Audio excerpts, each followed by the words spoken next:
पर ब्रह्म भी कहते हैं, ब्रह्म से नेक्स्ट ब्रह्म, पर माने दूसरा, और सरपुरुष ये ब्रह्म है। इनकी कितनी प्रभुता है। यह सरपुरुष जिसको सरब्रह्म भी कहते हैं, संतों ने इसको काल ज्योत स्वरूपी निरंजन भी कहा है। ये केवल 21 ब्रह्मांड का प्रभु है, स्वामी है। और अक्षर पुरुष ये 7 संघ ब्रह्मांड का स्वामी है, केवल इतना ही। और परम अक्षर पुरुष गीता अध्याय नंबर 15 के श्लोक नंबर 16 और 17 में 3 पुरुष हैं। सरपुरुष अक्षर पुरुष ये तो 16वें श्लोक में बता दिए। और ये भी नासवान, इनके अंतर्गत जितने प्राणी वो भी नासवान, उनके भी स्थूल शरीर सबका नाश होता है। जीवात्मा तो सबकी अमर है, गधे कुत्ते की भी अमर है। फिर 17वें श्लोक में गया 15वें अध्याय के कि उत्तम पुरुष है तू अन्य परमात्मा उदाहरत है, ये लोक तरम अविश्य विवर्ती अवैश्वर है। वो उत्तम पुरुष यानी पुरुषोत्तम, वो पुरुषोत्तम तो कोई और है जो तीनों लोकों में प्रवेश करके और सबका धारण पोषण करता है, जो परमात्मा कहलाता है, जो वास्तव में अविनाशी है। गीता ज्ञानदाता कहता है कि वो है पुरुषोत्तम, इन दोनों से अन्य है। अब यहां पुण्यात्माओं 15वें अध्याय के 18वें श्लोक में ये विचलित कर देंगे अज्ञानी आपको। ये कहेंगे कि खुद कह रहा गीता ज्ञानदाता कि मैं लोक वेद में पुरुषोत्तम प्रसिद्ध हूं। वो यहां ये कहना चाहता है कि मेरे अंतर्गत जितने भी प्राणी आते हैं 21 ब्रह्मांड में, उनसे मैं उत्तम हूं, उनसे श्रेष्ठ हूं, उनसे हर तरह से मैं उच्च हूं, शक्ति में भी उच्च हूं। जैसे गीता अध्याय नंबर 7 के श्लोक नंबर 1 से लेकर 10 तक ये स्पष्ट कहता है, बलवानों का बल में हूं, बुद्धिमानों की बुद्धि में हूं। तो ये जो इसके अंतर्गत है उन पर लागू है। ये कहता है इस लोक वेद में, लोक वेद माने दंत कथा, सुने सुनाए ज्ञान के आधार से जो इस लोक में चल रहा है, जो ज्ञान, उसके आधार से मैं पुरुषोत्तम प्रसिद्ध हो रहा हूं, इसलिए क्योंकि मैं मेरे अंतर्गत जितने प्राणी हैं उनते श्रेष्ठ हूं। लेकिन 15वें अध्याय के 17वें श्लोक में इसने स्पष्ट ही कर दिया कि उत्तम पुरुष है तू अन्य। उत्तम पुरुष माने पुरुषोत्तम, वो तो कोई और है। और उसको तत्वदर्शी संत बताएंगे। और वो तीनों लोकों में प्रवेश करके सबका धारण पोषण करता है। वो अविनाशी भगवान है, अपना तो जन्म मृत्यु बताता है और वास्तव में वो परमात्मा कहलाता है। परमात्मा का अर्थ होता है श्रेष्ठ आत्मा, जो दुख नहीं देवा, केवल सुख सुख देता है। तो ये सुख सागर है परमात्मा। कबीर जी अमर पुरुष, सत्य पुरुष, परम अक्षर पुरुष। तो यहां गीता अध्याय नंबर 8 के श्लोक नंबर 5 और 7 में गीता ज्ञानदाता कहता है कि मेरी साधना कर। 8वें अध्याय के 13वें श्लोक में इसने बता दिया मेरा तो ओम एक अक्षर है, नथिंग एल्स। और इसकी भक्ति करने से ओम से मिलने वाली परम गति मिलेगी। वो क्या मिलेगी? ब्रह्म लोक जाएगा। 8वें अध्याय के 16वें श्लोक में लिखा है ब्रह्म लोक में गए हुए प्राणी भी जन्म मृत्यु में आते हैं। तो ये कहता है कि 8वें अध्याय के 5 और 7 में कि मेरी भक्ति करेगा मुझे प्राप्त होगा, लेकिन युद्ध भी करना पड़ेगा। तो जहां युद्ध है वहां शांति कहां? अब फिर ये बताता है 17वें अध्याय के 23वें श्लोक में कहा कि सच्चिदानंद घन ब्रह्म यानी परम अक्षर ब्रह्म के पाने का 3 मंत्र का जाप है। ओम तत्सत। ओम तो सरपुरुष का, तत् और सत ये सांकेतिक, इस दास के अतिरिक्त इस विश्व में किसी के पास ये मंत्र नहीं है। परमात्मा की दास दास पर रजा हुई है। ये कोड वर्ड है। तत् है ये सांकेतिक शब्द है, ये अक्षर पुरुष का है। और सत भी सांकेतिक है, ये परम अक्षर पुरुष यानी परम अक्षर ब्रह्म का है। तो यहां स्पष्ट कर दिया कि उस परम अक्षर ब्रह्म के प्राप्ति के लिए 3 मंत्र के जाप की साधना करनी है आपने। साधना अन्य वस्तु होती है, पूजा अन्य होती है। जैसे हमारा इष्ट है जल, हमने जल प्राप्त करना, जल का पता लग गया पृथ्वी के अंदर है, तो हैंड पंप लगाना पड़ता है। हैंड पंप ऊपर फिर उसके पाइप बोकी लगाना, फिर ऊपर मशीन लगाना, हैंड पंप, ये सारी जो व्यवस्था है, ये उपकरण प्रयोग करने पड़ेंगे, साधना करनी पड़ेगी हमने उस उपास्य यानी इष्ट को प्राप्त करने के लिए, जल को प्राप्त करने के लिए। ये मंत्र हमारे पूज्य नहीं है। इन मंत्रों से हमें वो पूज्य वस्तु प्राप्त होगी। ये साधना है, ये मजदूरी है हमारी। तो यहां अभी तक ये कबीर पंथी यहां मार खा गए। इन मंत्रों को इन्होंने अवॉइड कर दिया कि तो काल के मंत्र हैं, ओम भी काल का फलाना। अरे हमने पानी जल प्राप्ति के लिए जो साधना प्रयोग करनी है वो चाहे लोहे की है, तो उस लोहे की वस्तु बिना वो जल ना मिल रहा है। इसी प्रकार ये जो मंत्र हैं ये अभी तक किसी का समझ में नहीं आए थे। उन महापुरुषों ने छोड़कर जिनको भगवान मिले, उन्होंने तो स्पष्ट किया है कि वही गुरु पूरा कहा है, 2-2 अक्षर का भेद बतावे। नानक साहब जी कहते हैं, जय तू पढ़िया पंडित बिन दो अखर दो नावा, परमति नानक एक लंघाए जय कर सत समावा। 2 अक्षर का तो सतनाम है, एक ये सार नाम है, इनसे हट करे ओम और तत् मिलकर सतनाम बनता है 2 अक्षर का। इसकी श्वास और उश्वास से साधना करनी होती है, और सत जो है वो सार नाम है, वो अलग है। इन सब की साधना करनी पड़ती है। 17 में जाके 23वें श्लोक में श्रीमद् भगवद गीता में गीता ज्ञानदाता बता रहा है कि सच्चिदानंद घन ब्रह्म के पाने का केवल ओम तत्सत ये 3 मंत्र के जाप का निर्देश है, नथिंग एल्स, और कोई नहीं। निर्देश माने फाइनल डायरेक्शन, इसके अतिरिक्त कुछ नहीं। अब यहां 8वें अध्याय के 5 और 7 में तो अपने विषय में बता दिया कि मेरी साधना करेगा मुझे प्राप्त होगा, लेकिन युद्ध करना पड़ेगा। तो युद्ध करना जहां पड़ गया वहां शांति कहा। फिर 8वें अध्याय के 8, 9, 10 3 मंत्रों में स्पष्ट किया गीता ज्ञानदाता ने कि उस परम अक्षर ब्रह्म की भक्ति करोगे तो उसी के पास जाओगे। उसकी साधना का मंत्र बता ही दिया, वो ओम तत्सत। तत् और सत ये सांकेतिक है, ये खुद नहीं जानता गीता ज्ञानदाता। उसके लिए 4थे अध्याय के 32 और 34 में स्पष्ट कर दिया है मंत्र में कि जो सच्चिदानंद घन ब्रह्म परम अक्षर ब्रह्म स्वयं आते हैं यहाँ पर, वो काल पुरुष अपने मुख कमल से यथार्थ ज्ञान और यथार्थ भक्ति विधि बताते हैं। उसके अंदर विस्तार से कही गई है वो धार्मिक अनुष्ठानों की जानकारी, यज्ञों की। यज्ञ माने धार्मिक अनुष्ठान, साधनाएं। उसको जानने के बाद साधक फिर पूर्ण मोक्ष प्राप्त कर जाता है। उसके लिए तत्वदर्शी संतों के पास जाने के लिए गीता ज्ञानदाता कहता है। इसे सिद्ध है कि गीता ज्ञानदाता न तो तत्व ज्ञान से परिचित और तत्व ज्ञान गीता ज्ञानदाता से अन्य है, और वो तत्वदर्शी संत भी अन्य है। तो वो ये दास है, रामपाल दास, आज विश्व में इस तत्व ज्ञान से परिचित।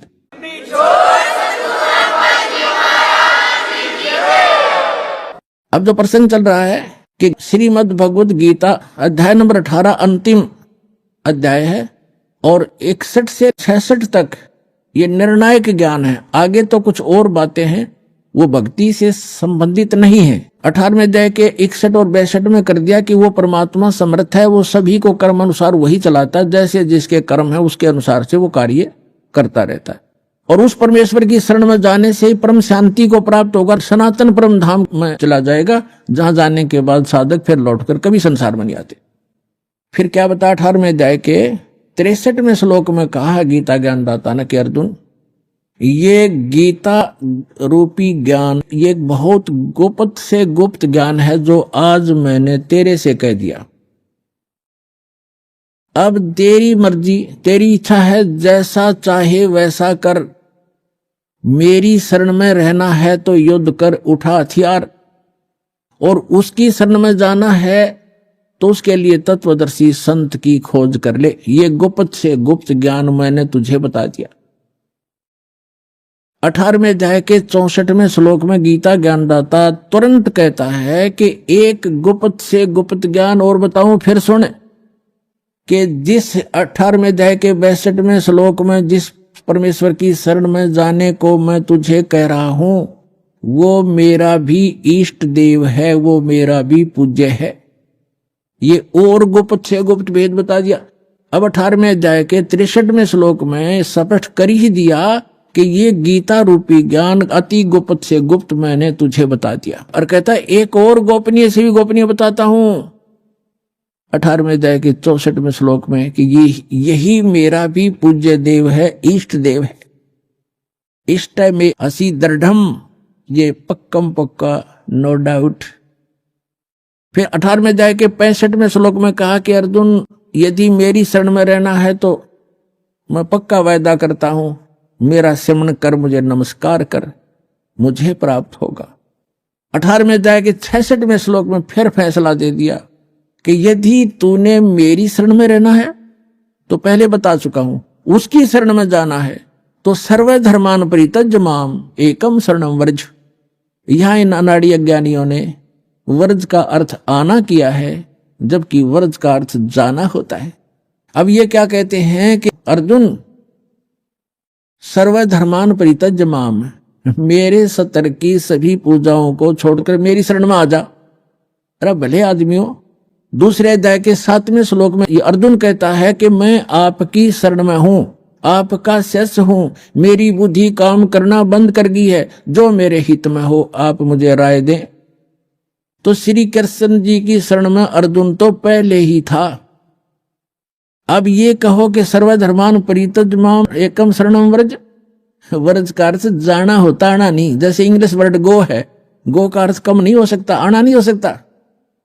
कहीं सेंटेंस से उसकी कितनी बनाए जाओ, फलाना व्याकरण बनती है, फलाना बनती है, फलानी धातु बनती है, अटपट मारते हैं, मूर्ख बनाते हैं, इनको ज्ञान नहीं है। तो इसमें कहा कि सर्वधर्मान परित्यज्य माम, मेरे सतर की सभी धार्मिक पूजाएं मुझे दे दे, छोड़ दे।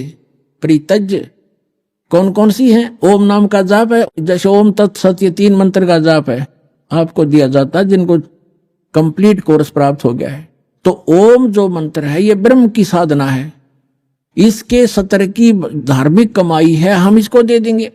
पहले हम इसको ब्रह्मलोक में जाकर नष्ट करते थे, देवता बन जाते थे, अपना धन नाश करके फिर गधा बन जाते थे।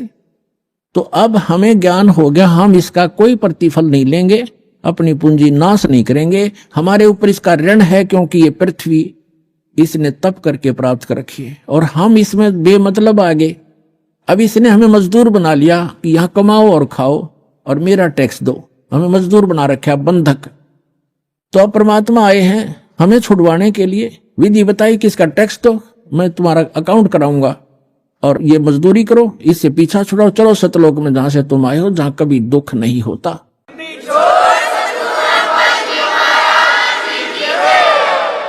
तो हम क्या करेंगे? सर्वधर्मान परित्यज्य माम, इसका विधान है ये खुद कहता है कि मेरे सतर की पूजा मुझे दे दे, इसका प्रतिफल मत ले। और एकम शरणम व्रज, एकम माने अद्वितीय, जिसके बराबर दूसरा ना हो, यानी सर्वशक्तिमान परमात्मा की शरण में जा। व्रज माने जाना होता, आना नहीं होता। अहम तवा सर्व पापे भो मोक्षामी मां शुच, अब ये कहता फिर मैं तुझे सब पापों से मुक्त कर दूंगा, तू चिंता मत कर। आपे कर देगा जब हम इसका ऋण दे देंगे। ये मांगे कि हमारे, ये अपने खुश हम अपने खुश। तो जब तक हम ऋणी थे, मजदूर थे इसके, तो ये हमें कोई नाच नचा रहा था, हमने नाचना पड़ा था। तो इस प्रकार हम जब यहां से चलेंगे, जैसे आपको प्रथम मंत्र दिया जाता है, वो यहाँ की संसारिक सुविधाएं, टैक्स, जैसे आपने बिजली कनेक्शन ले रखा है, टेलीफोन कनेक्शन ले रखा है और पानी कनेक्शन ले रखा है, गैस कनेक्शन ले रखा है या किसी से बैंक लोन ले रखा है, तो उसको वापस देते रहोगे टैक्स किराया, उनका जो चार्ज है, तो आपको सुविधा प्राप्त होंगी। तो जब तक आपने संसार में रहना, यहाँ की जो सुविधा तुम्हें चाहिए वो प्रथम मंत्र से मिलेंगी, उनके बीच के 5 नामों से। और फर्स्ट एंड लास्ट जो मंत्र है, ये आपकी भक्ति में, सतलोक जाने की भक्ति में अलग से कमाई साथ जुड़ती है। अब ये जो मंत्र है आपके, पहला मंत्र आपको यहाँ कंठ कमल तक बरी कर देगा। जब आप यहाँ से चलोगे तो सबसे पहले आत्मा मूल कमल में जाएगी, वहां गणेश जी का कमल है, उनका ऑफिस है, वहां से अपना अकाउंट क्लियर कराएगा। फिर आएगा ब्रह्मा जी के लोक में स्वाद चक्र में, उसके बाद विष्णु जी के लोक में नाभि चक्र में, फिर शिव जी के लोक में हृदय चक्र में, फिर देवी के लोक में कंठ चक्र में, फिर ये त्रिकुटी में पहुंचेगा। और ये नकली राधा स्वामी वाले, धन धन सतगुरु वाले नो के साडे गुरु जी तब सीधा नाम बताते, असि तो सीधे त्रिकुटी में जाते हैं। खाक त्रिकुटी में जाते हो? त्रिकुटी को बरवाले का बस स्टैंड है, पैदल चला जाए तो पहुंच गया, साइकिल उठा लिया तो पहुंच गया। त्रिकुटी में जाने के लिए अंगा लगेगा। तब त्रिकुटी में जब हम जाएंगे तो उसमें ये 3 मंत्र के जाप हैं, ओम तत्सत, ओम का अकाउंट हम त्रिकुटी पर देंगे इसको। वहां परमात्मा मिलेंगे इस दास के रूप में आपको, जो यहाँ सत साधना और सच्ची लगन दास के अंदर एज ए गॉड होगी।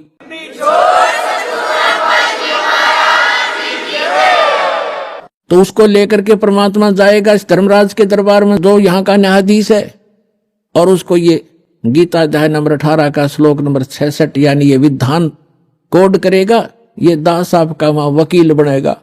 कबीर साहब कहते हैं, कर लो गुरु वकील मुकदमा भारी है, ये कर लो गुरु वकील मुकदमा भारी है।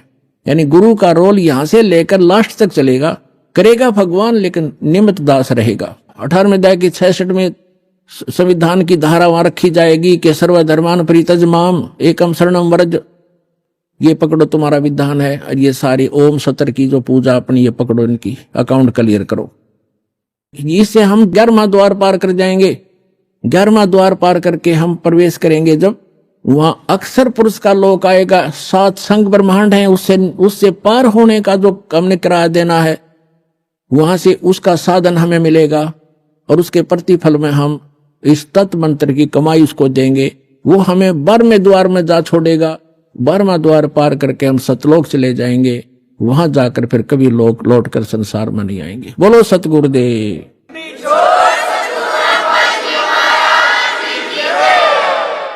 परम पिता परमात्मा पूर्ण ब्रह्म सारी सृष्टि के रचनहार कबीर परमेश्वर जी की असीम रजा से आप सभी पुण्यात्माएं सत्संग सुनने के लिए उपस्थित हुए।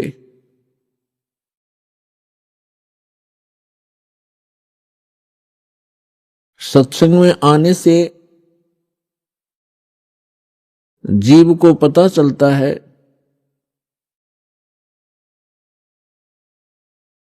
हम कौन हैं, कहां से आए हैं। यहां ये मरने और जीने की व्यवस्था किस कारण से बनी हुई है, इस बात को प्रत्येक प्राणी महसूस करता है। जन्म हुआ अच्छी बात, परिवार हो गया बहुत ही अच्छी बात, पुत्र पुत्री हुए,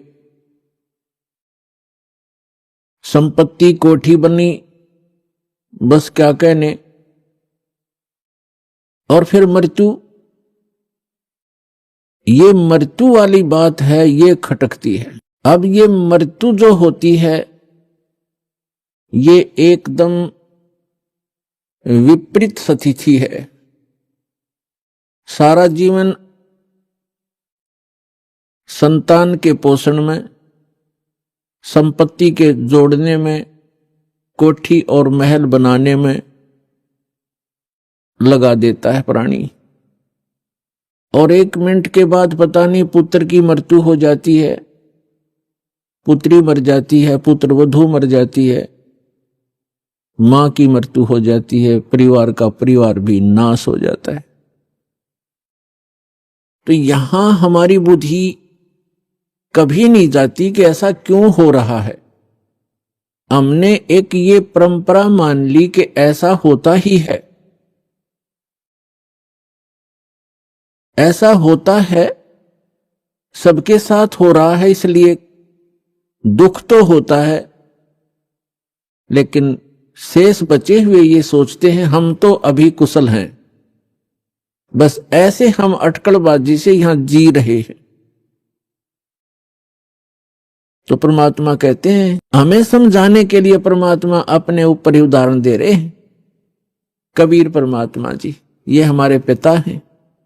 साथी हमारे चले गए, हम भी चालन हारे, कोई कागज में बाकी रह रही, ताते लगी है वार। कोई कागज में बाकी है, कोई श्वास शेष हैं आपके, इसलिए देर लगी हुई है आपको। और जो चले गए संसार छोड़कर, उनके भी, उनकी आशाएं, उनके इरादे, उनकी सोच यही थी कि अभी मृत्यु नहीं होगी। फिर परमात्मा याद दिलाते हैं, स्वयं आकर के कबीर भगवान यथार्थ ज्ञान, यथार्थ भक्ति विधि, अपने द्वारा रची हुई सृष्टि को ही भी वो खुद ही ठीक ठीक बताते। और हम कहां थे ये हमें नहीं मालूम हो सकता, चाहे कितनी बात बनावे। ये तो रचनहार ही बता सकता है कि आप यहां क्यों दुखी हो रहे हो, ये मरने जीने की व्यवस्था कौन सी अच्छी है। इस बात को सभी मानते हैं कि अच्छी नहीं है। इसलिए परमात्मा हमें जगाना चाहते हैं, यथार्थ ज्ञान हमारे हृदय में उतारना चाहते हैं, पहले ये बता करके कि जिस व्यवस्था में आप व्यवस्थित हैं और जिन क्रियाओं में आप तत्पर हैं, यदि आप परमात्मा की साधना भक्ति नहीं करते हो, मोक्ष प्राप्ति का प्रयत्न नहीं कर रहे हो, तो ये क्रियाएं तो पशु पक्षी भी कर रहे हैं। तो मानव शरीर की क्या आवश्यकता थी जिसमें परमात्मा ने अच्छी सोच दी है, बुद्धि दी है, और समय पर गर्मी सर्दी प्राकृतिक आपदाओं से बचने की व्यवस्था भी हम कर सकते हैं। जैसे गर्मी से बचने के लिए कोई झोंपड़ी महल मकान बना सकते हैं, इतनी बुद्धि भगवान ने दी है। समय पर आहार करने के लिए हम पूर्व संग्रह कर लेते हैं, अन्न इकट्ठा कर लेते हैं, और गर्मी सर्दी से बचने के लिए भी हम कोई झोंपड़ी महल बना लेते हैं।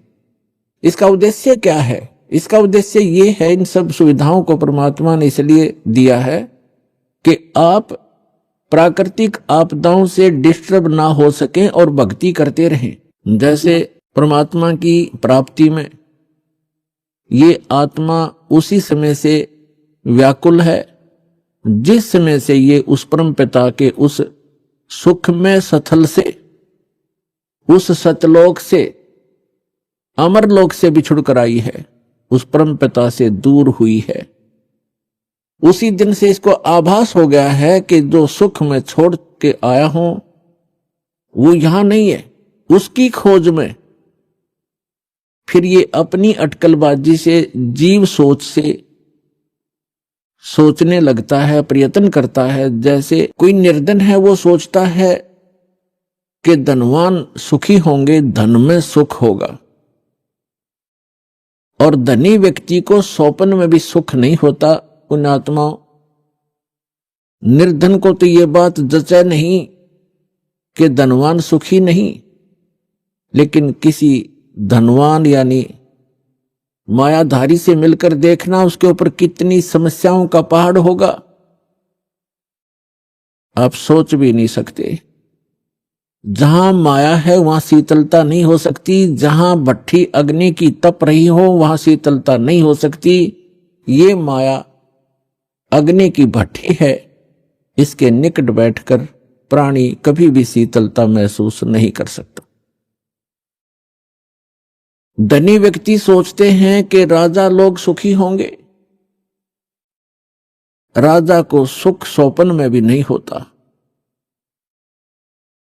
आपको ऐसा लगता है जैसे इसके आगे पीछे बड़ी सेना चलती है, बड़े बड़े अधिकारी सलूट लगा रहे होते हैं, ये महासुखी होगा, कारों में चलते हैं। सपने में भी सुख नहीं है इनको, क्योंकि हमने सुख का पता ही नहीं जो सुख होता है। राजा लोग समझते हैं कि ऊपर के ये देवता लोग सुखी होंगे स्वर्ग आदि में। स्वर्ग के देवता सोचते हैं इंद्र सुखी होगा, जो देवराज है, देवताओं का राजा है। और देवराज सोचता है कि ब्रह्मा विष्णु महेश सुखी हैं। ब्रह्मा विष्णु महेश कहते हम स्वप्न में भी सुख नहीं हमारे को। आपने भगवान विष्णु की कथा पढ़ी होगी, बहुत बार सुनाई है, देवी भागवत प्रथम स्कंद में खुद स्वीकार करते हैं श्री विष्णु जी, ब्रह्मा जी को बता रहे हैं कि मैं अधिकतर समय में तप करता हूं और तप से अपने बैटरी चार्ज करके सिद्धियां प्राप्त करके फिर राक्षसों के साथ युद्ध करता हूं। कभी मुश्किल से कोई समय मिलता है तो लक्ष्मी के साथ सुखपूर्वक समय बिता पाता हूं। तो खाक सुख है यहां पर। परमात्मा बताते हैं झूठे सुख को सुख कहे, ये मान रया मन मोद, सकल चबीना काल कहा, कुछ मुख में कुछ गोद।